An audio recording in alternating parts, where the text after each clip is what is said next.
Hello and welcome everyone. It looks like we are live. I hope that everybody is having a wonderful day. So sorry that I started a little bit later today than usual, but I did have to do daddy duties. And I have a 9-month old son who is extremely clingy. So basically, I had to make sure that I took care of daddy duties. So I do apologize for being late. Welcome, everyone. If this is your first time, thank you so much and welcome. My name is Will Zapata with Apollo Energy. I've had the pleasure of helping families convert their home and protect themselves from the increase of electricity for about 10 years now. But this is our Beyond the Solar series where we not just talk about solar, but we also like to get deeper into things about life, fitness, financial freedom, fatherhood, health, mental clarity, spiritual guidance, not religious, but how to be the best version of yourself. So thank you if you guys are coming back and you've been joining us for the streams, whether it's live or whether you watch it after. Thank you so much. I really do appreciate it. It is really just amazing, all the support and the love that I get. So with that being said, I wanted to be able to take advantage of the theme that we have going on, it being Halloween. And essentially, we wanted to be able to talk about what are some of the solar horror stories that we can get from real homeowners. So, this is the first time that I'm looking at this with y'all. I'm doing this live. Basically, that way you can see I didn't read this. I want to be able to get my real reaction from you guys and just be able to add any of my own experiences having a decade under me when it came to being in the solar industry. So, want to be in the theme of Halloween, want to talk about some horror stories that we have heard. If this is you, I am so sorry that this has happened to you. But if you are in a situation where things are not panning out with your solar contractor, the person who sold you the solar, the agent, whatever the case might be, feel free to reach out to us. You can definitely send us a DM, You can definitely email us or reach out to us via text or Facebook, and we'd love to be able to help out when it comes to your situation. The way that we look at it here, we want to be able to serve as many people as we can, regardless of whether we installed you or not. We're taking full accountability, and that's part of our pillars here at Apollo Energy. So with that being said, I want to go ahead and take the opportunity to go over what are some of these horror stories that homeowners have had to share. So, the first one, this is coming from a person that lives in Carver, Massachusetts. So it is literally in my backyard. And here's what we're going to talk about what it was a horror story. So it says that a Carver, Massachusetts homeowner leased solar panels expecting savings, but ended up paying twice her usual electric bill. Unbeknownst to her, the 20-year contract obliged her to pay all energy her panels produce, even excess power she couldn't use, with automatic yearly hikes. When she stopped paying, the provider, who happens to be Sunrun in this case, did sue her for $100,000 for breaching of the agreement. This is what she said. She said, I would have never agreed to that. We got scammed." So definitely a terrible situation for this person to have to go through. Now, there could have been a lot of things that happened in this situation. First and foremost, it could have been that they were not provided the right system. One of the things that I can tell families is to definitely make sure that you're well educated and that everything that you are being told is on the dotted line. So, for example, if let's say you need 10,000 units of electricity and that's specifically what you're looking for, right? Make sure that that is being able to be provided. If that's not able to be provided, whether it be because of shading or roof space, make sure that that is extremely clear on your end. Sometimes people go ahead and they'll tell you whatever it is that they need to tell you. Sometimes it sounds really great, but it doesn't end up serving you. The other thing that I would tell families is to make sure that they're aware of what their electrical needs are, right? Both today and in the future, right? Because today, you might need, I'm just using this number, 5,000 units of electricity, but you know that you have plans to maybe upgrade your home, maybe get some electric vehicles, maybe grow your family, which can definitely impact how much power your home needs. And last but not least, I would always make sure to read the contracts carefully. Make sure that what happens, what program you're in. Make sure that it is properly being explained. Make sure that you're asking the right questions. Like, hey, what happens if I produce more power than what I use? How much does the lease or the PPA rate increase each year? You just want to make sure that you're very clear on the kind of system and program that you're getting. Unfortunately, this is a bad look for Sunrun. However, Sunrun as a company as a whole, they're a great company. One of the biggest in the solar industry to do it. It's just unfortunately this person may have been connected with a bad representative that did not explain the information correctly and was not transparent with the homeowner. So, again, if you have any stories like these, please feel free to share it with us and to send us a message. We'd love to be able to help out. Now, this is another installation that happened in Massachusetts. Oh man, not looking good. And what it is was an elderly homeowner in Massachusetts was sold a long-term solar lease, which became a huge burden after her passing. When her family went to sell the house, they discovered the solar company had placed a lien on the home. The heirs were forced to pay about $30,000 to buy out the lease just to close the sale. It says that a Reddit user who encountered the situation while buying the property remarked, "I feel sorry for the elderly woman. They were scammed." This is definitely one of the biggest issues when it comes to the solar industry. Definitely it happens door to door, but specifically in solar is unfortunately we do have people that will have predatory practices, like they will prey upon elderly people, they'll prey upon disabled people, and it's just absolutely horrible to deal with, especially when they feel like you may not be as knowledgeable. Solar is still new, solar is still changing as time goes on, and these are things that are not properly explained. Definitely before you go on signing like either a lease or a PPA, regardless, depending on where you're located, make sure that you're aware as to what happens if the home gets sold.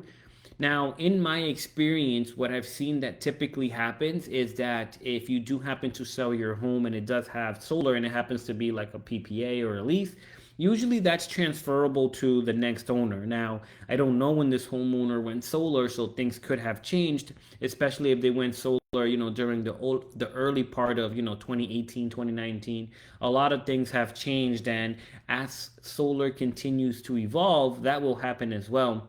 Luckily, right now, as state and federal laws do catch up with the installation of solar, every single day I see more and more states and counties making sure that they can protect homeowners from such predatory, actions. So again, unfortunate situation that happened. Really sorry for the family that had to pay the money in order for them to buy it out. But I hope that they were able to find a solution to that. Okay, going on to the next one. The next one, this is actually in my hometown or in my area of Rhode Island. So let's see what happened here. This was a botched installation in Rhode Island. Sloppy installation almost turned solar dreams into flooding nightmare. Ouch, that's got to be tough. One local reported that some solar companies hire unqualified crews who don't follow proper procedures.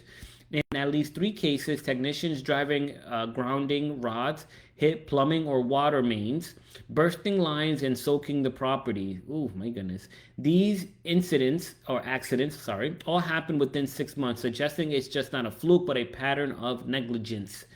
This was from Reddit in Rhode Island. So this is what I'll say when it comes to this, especially as time goes on. This is something that a lot of installers will do, right? They'll say that they work, in different parts of the country. They'll say that they're a huge company or whatever the case might be, but a lot of the work is really being subcontracted.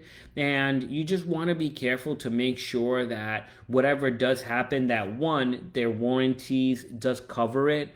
Also, you want to make sure that you look up who the subcontractor is, because that is going to be very important. And then finally, you want to make sure that whoever the company is that's subcontracting them, that they're also vetted.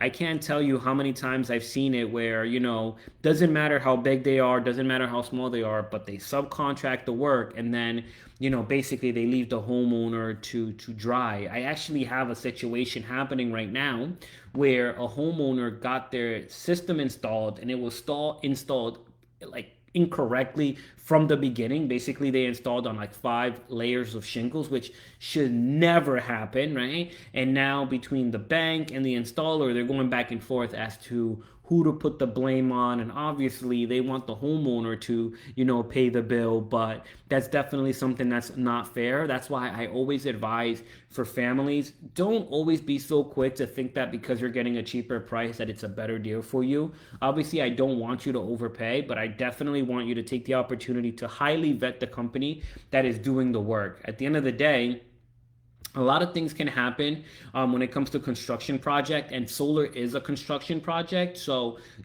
I would definitely make sure and understand things can happen, but make sure that you're vetting severely, basically, the work that is being done. Make sure that they have a prior or a proven track record. Check them out on the BBB, and then obviously make sure that you're checking the representative you're speaking with. I can't tell you guys how many times I meet with families, and when I sit with them, what I'm telling them is something completely different, because the sales representative that is sitting with them or that spoke to them sold them on a dream, when that's not the case at all. So terrible situation for that person in Rhode Island, and I do hope that they did get that worked in. Again, if you do have any disasters or you run into any issues, or you want to have a systems maintenance check, because I know a lot of people disappear, especially with the solar apocalypse, as I like to call it. A lot of people have gotten out of solar, and that unfortunately leaves a lot of families not being taken care of and without a home. So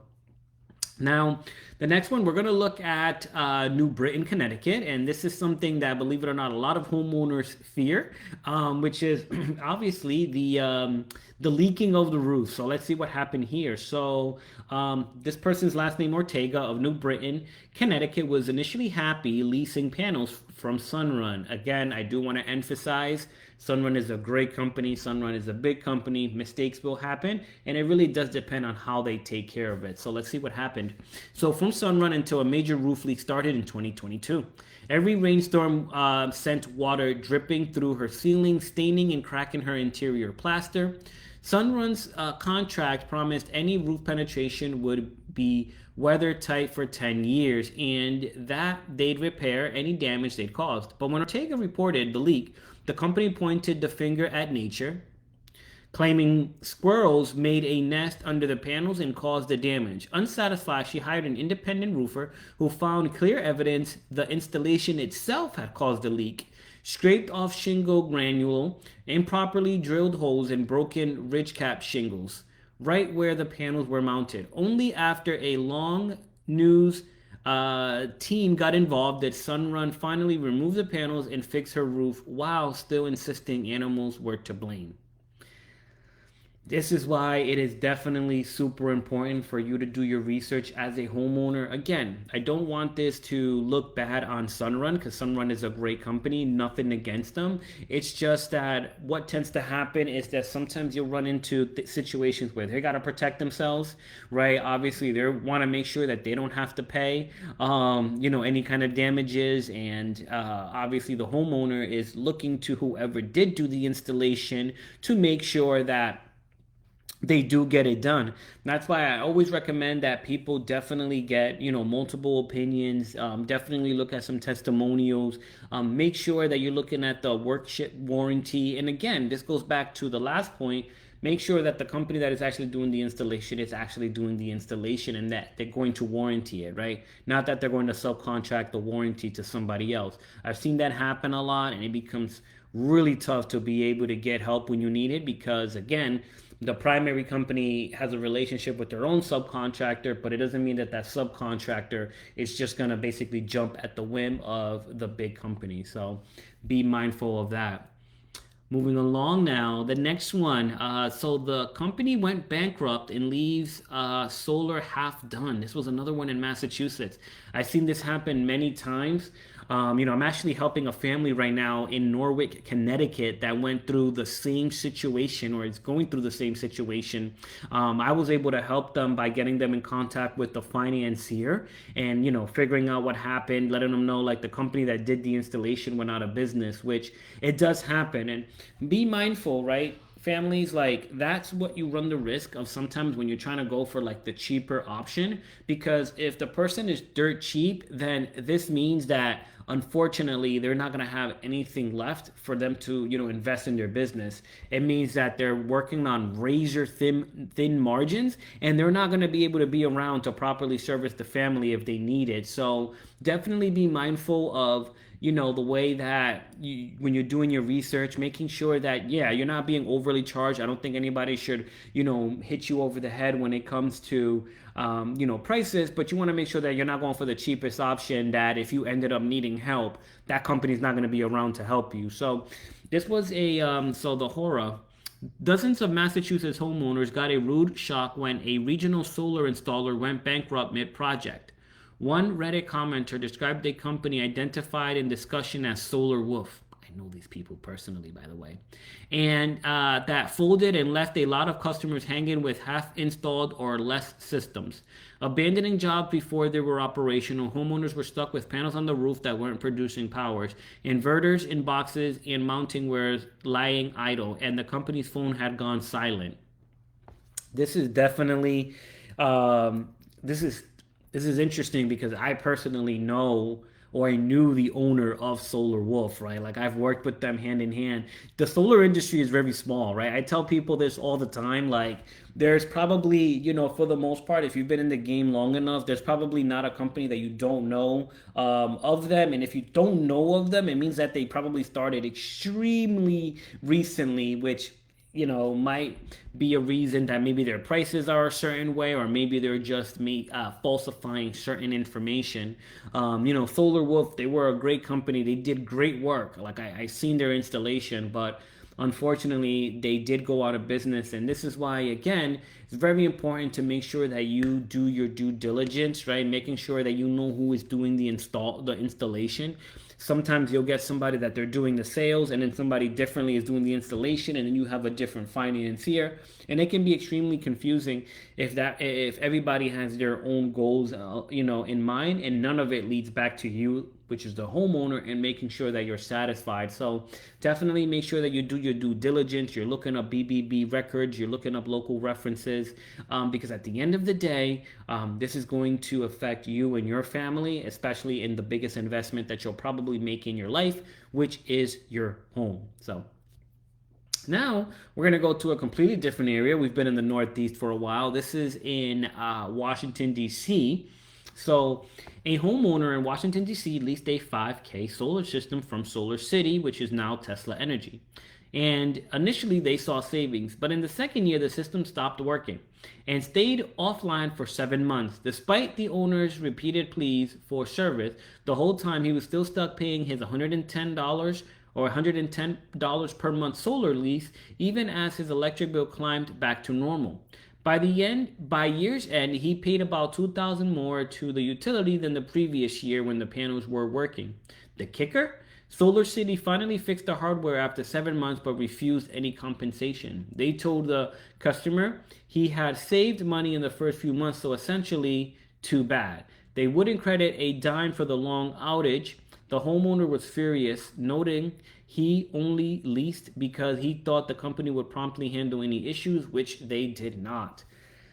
So I can tell you this from personal experience and sharing, and working, with people that have either worked at Solar City, which is now Tesla, or dealing with clients that did get their solar done by Solar City. Here's what I'll say. Again, Tesla, if you're looking for probably, one of the cheapest price, and I don't mean cheap in a bad way, I just means the least expensive price when it comes to solar, Tesla is definitely going to be a great party to start at. Anytime I ever meet with homeowners that they're just looking for price that I can't match, I usually will say, well, if you don't mind sacrificing service, Tesla might be the way to go.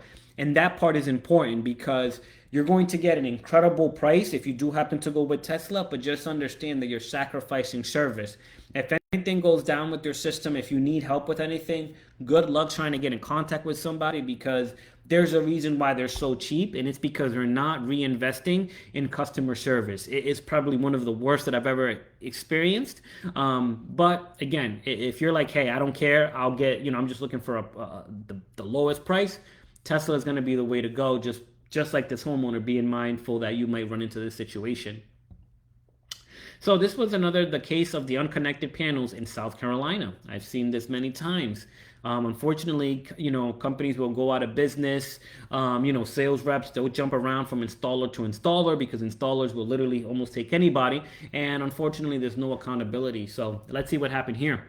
A family in Southern California, I think I said Carolina, sorry about that, but a family in Southern California discovered an outrageous oversight nearly 9 years after the solar installation. In 2015, they had 54 panels by a well regarded company. Fast forward to 2024, when troubleshooting a monitoring issue, technicians climbed on the roof and found 7 of the 54 panels had never been connected. Oh my goodness, to the system at all. The panels were physically in place, daisy chained together, but the critical cable to integrate the string into the inverter was never installed. During the original job for almost a decade, 1/8 of the system produced zero power and went unnoticed. To make matters worse, by 2024, the missing connector was obsolete, making the fix trickier. The homeowners were left angry and wondering how many thousands of dollars produced were lost due to this error.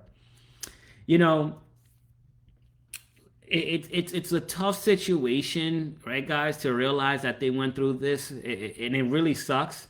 You know, I don't know if there could have been anything to avoid this, except if there was a way that they were monitoring the system. And this is why understanding like how much your system is supposed to produce is so important, because essentially, if you know that like, hey, they told me my system was going to produce 8,000 kilowatts. I'm just using that as an example. And you're only getting about 6,500. Well, then that you should know that, there's something wrong going on with your system, right? Also, you want to make sure that when you do get your system installed, especially if you ended up owning it outright, is that they're monitoring the system for you. If not, maybe, once a month or once a quarter, depending on how it goes for you, you want to make sure that you log into your application, whether you have a PPA or a lease. Typically, there's going to be an app that you can log into so you can watch and monitor the system, because that is a terrible situation to go through, to realize that, a good portion of your system was not working. I know some installers, especially in California, will have what they call a production guarantee. So hopefully, if this company went with somebody like that, they were able to be compensated for the loss of power because they did not get the production that they need. And again, make sure that you're definitely looking at the app. Usually nowadays, especially if you went with micro inverters and with Enphase, each panel should be able to show if you are producing something. So definitely, again, you want to be very diligent. You want to make sure that you understand clearly what system you're getting, how much power you need, and how much you're supposed to be producing. And then make sure that the person that you're speaking with, that they've been in solar for a long time. If it's somebody that, they haven't been there a while, or, you can't really reference any previous clients, you may want to get a second opinion. Not that anybody shouldn't have a fresh start, but, it is your home and you want to make sure that you're doing the best you can to protect yourself. So, with that being said, that was really fun to be able to read these stories. It's terrible that it had to happen to people. I hate that, unfortunately, people not doing their job correctly just give solar a bad name. But at the end of the day, that's what we're here to do in our Beyond the Solar series, is to be able to provide people a opportunity to learn about solar without feeling the pressure of being sold, to also understand how it works, and to obviously understand what are the right questions that they need to ask in order to make sure that they're getting properly serviced. I do appreciate you for taking the time to meet with me today. If you do have a horror story or you just want to chat, please feel free to send us a message. I'd love to be able to help out any way that I can. It is going to be Halloween for us tomorrow here in the United States. So everybody that's going out there, please be safe. Have a great time with your children. Be diligent, watch your surroundings, but overall, be present with your family and enjoy the day. Thank you so much, and I hope you all have a great day.